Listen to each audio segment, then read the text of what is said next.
I'm making a living being on a small label and not having anybody tell me what to do. Not that I resist that so much, but it's just a whole nother ballgame.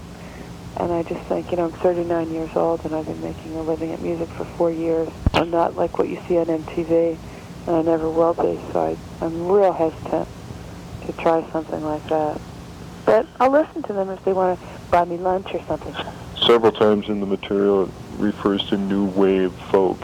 Do you like that term, or do you like what they're doing with that? Do you feel a part of some kind of movement? I think that part of the problem is nobody's really come up with a term that really everybody's happy with. Some have used avant folk or urban contemporary folk. And for some people, folk still means like Polish clogging songs. But there's definitely something going on, and I think that what has done it is the success of Suzanne Vega and Tracy Chapman and Michelle Schacht on the larger arena, bigger scale. There has been a trickle-down effect.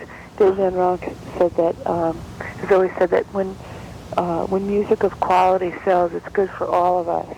I went to Australia. Suzanne Vega had been there first, and they asked her who her favorite New York songwriter was, and she said Christine Lavin. It was on my posters down in Australia. Suzanne Vega's favorite New York songwriter. So stuff like that has really helped, because even though what a lot of us are doing is not quite as slick or as produced as what she has done. But there's definitely, I think there's always been an audience for this kind of music, but it's an audience whose lifestyles have changed. They're not, a lot of them are older, they're married, they got kids, they don't go out quite as often, and we have to work a little harder to get them to come to the shows or get them to, that's why we bring the records and have them right there, because they're not the types who have time to go browsing in the record stores. If they like the show and the record's there, they'll buy it, take it home.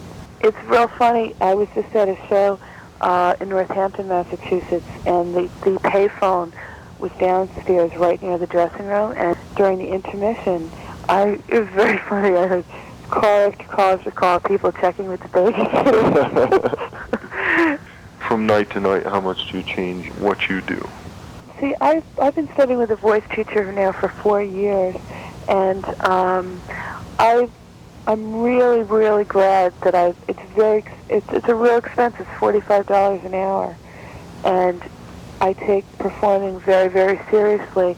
And because I've made such a financial investment in working with my voice, that when I perform, I try to do every song better than I did it the night before. So a constant challenge to strive towards singing them perfectly, or finding a new angle, or a new nuance, or a new meaning, or a new place to get a laugh.